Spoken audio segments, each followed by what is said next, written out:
So as you know, there was a major change for the budget in 2019. House Enrolled Act 1009 dissolved the general fund and reallocated funds to the Education and Operations Fund. This slide highlights the change this year.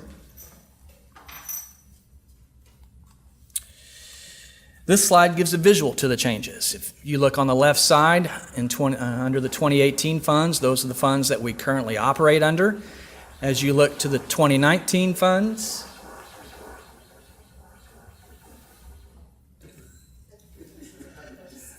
you notice the change. The general fund now moves into the Education and Operations Fund. The rainy day fund remains the same.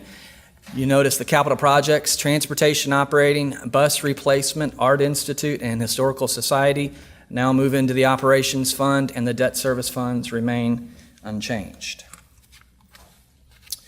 As with any budget, we make certain assumptions. This slide lists the budget assumptions for 2019 that are: enrollment projections remain the same as last year, and for the 5th consecutive year, no increase is necessary for health insurance.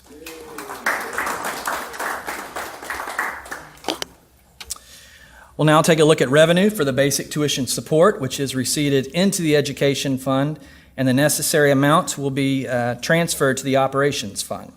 This slide lists the categorical grant factors for 2019. As you know, funding follows a student. We receive money for special education students based upon exceptionality, vocation education based on course. The complexity index takes into consideration the number of students on direct certification for temporary assistance for needy families and the Supplemental Nutrition Assistance Program. This slide represents the basic grant support comprised of the following items that total $155.5 million. We use projected enrollment numbers to derive the following amounts. We receive $1,100 for each student that receives an academic honors diploma, $1,500 for students on direct certification, $11.5 million in support for special education students based on student exceptionality, $2.1 million for vocation education based upon course, and $22.2 million based upon the complexity index.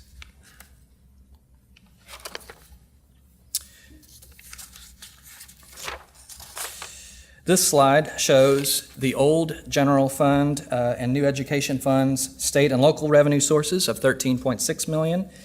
Summer school receives $250,000, transfer tuition $400,000. We receive money for students for attending the Career and Technical Center out of district, and local revenue fees and interest of $13 million. This slide shows our total general fund / education operations fund revenue for 2019 of $169 million. Now start to look at the expenditure side. House Enrolled Act 1009 separated expenditures by 4 categories. Categories 1 and 2, academic achievement and student support, are in the Education Fund. This slide looks at permissible Education Fund expenditures for school-based personnel and classroom supplies and equipment. Categories 3 and 4, overhead and non-operational, are in the operations side. This slide looks at permissible expenditures for the Operations Fund. Again, our general fund / education fund budget for 2019 equals $142 million. You can see that most of the education fund expenditures are made up of salaries and fringes, which equal just over 98% of the total. The rest is made up of purchase services, supplies, and other. Again, although our general fund operations fund budget for 2019 equals $27 million.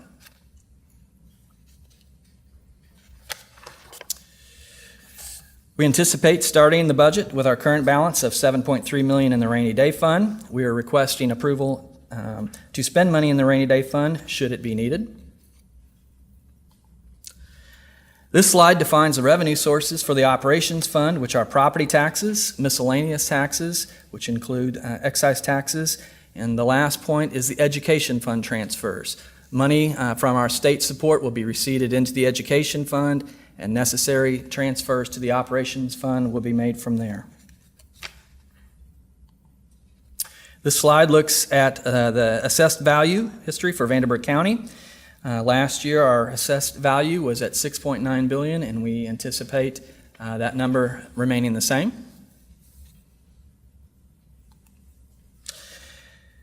Moving on to Capital Projects Fund, which will now be inside the Operations Fund. This fund is used to maintain and renovate our EVSC buildings. We also use this money to pay for technology staff, to repair computers, and support technology in the classroom. A big point to make here is this is now a max levy fund, as opposed to a max rate fund as it's been in the past. This is a breakdown of what the Capital Projects Fund, which will be the Operations Fund budget in 2019, will be. Utilities will be set at $4.6 million, as is skilled labor. The emergency allocation of $300,000 would cover any unforeseen expenditures, such as replacing a boiler or roof. The total of $30 million is what the 3-year plan calls for. However, the DLGF now lowers our budget amount according to a maximum levy. We anticipate a 2019 budget of just over $23 million. And this is a pie chart breakdown of what the Capital Projects Fund / Operations Fund would be. This slide illustrates, we'll now move on to transportation. This slide illustrates our transportation operating and transportation bus replacement budgets. It is set in statute as a max levy funds for both inside the Operations Fund at 3.4%. Our budget for the operating is just at $14.8 million. The bus replacement plan is now a 5-year plan as opposed to a 12-year plan as it's been in the past. Our budget based upon the plan is $10 million. However, knowing that we have a max levy, we anticipate receiving a budget of just over $2.5 million. And based upon the 5-year plan, this is what we would be eligible to replace. Again, totaling $10 million, but based upon the maximum levy, we know it will be just over $2.5 million. Moving on to the Art Institute Fund. This fund will now... Yes, sir. On that bus replacement, will those buses include seatbelts? New buses that we are purchasing, yes, include seatbelts. I thought that we were going to gradually bring those in, is that right? That's correct. The Art Institute Fund now falls inside the Operations Fund as well. This was a maximum rate fund in the past. It is now going to be a maximum levy. The budget is set at $375,000. However, based upon the levy that we received last year, we know it will not be that high. And that money is passed along to the Arts Council of Southwestern Indiana. The Historical Society Fund also now moving forward in 2019 being the Operations Fund. Again, we will not, the budget at $375,000 based upon the maximum levy, we know we won't receive that, but that money is used to fund the Bosse Field Historical Society. Moving to the debt funds, those funds remain the same. Our debt service regular budget for 2019 is set at $13.8 million. And our debt service exempt, which is our referendum debt, is set at $12.4 million for 2019. So in looking at what used to be our old general fund, which will now be the Education Operations Fund, our total amount that would have been in the general fund is now at just over $169 million. Here's a look at the funds that we will have beginning in January. We have our current funds under the 2018 fund name. You move to our what the funds will look like in January. We'll have our Education Fund, which is at $142 million. Those expenses are expenses involving what takes place for students. The Operations Fund will include an old portion of the general fund, which would have been where we would have funded operational type expenses, custodians, daycare. We have our Capital Projects Fund, which falls under the Operations Fund, as do the Transportation Funds and the Art Institute and Historical Society Fund. The other funds in the third column are debt funds, which remain on their own, as well as the Rainy Day Fund, which will remain unchanged. And here's a breakdown of what the budget will look like to be advertised. $142 million Education Fund, $27 million the old general fund portion, which will now be in the Operations Fund, moving all the way down the Capital Projects, Transportation, Art Institute, and debt funds for a total of $258 million. The anticipated funding column shows it reflects the fact that we know we won't receive all of our budgets based upon the maximum levy. So the Capital Projects Fund, for instance, we know based upon the maximum levy, we'll receive about $23.3 million in budget.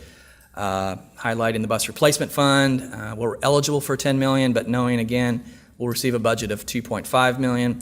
And looking at the Rainy Day Fund, those are funds that we already have, so no anticipated new funding there.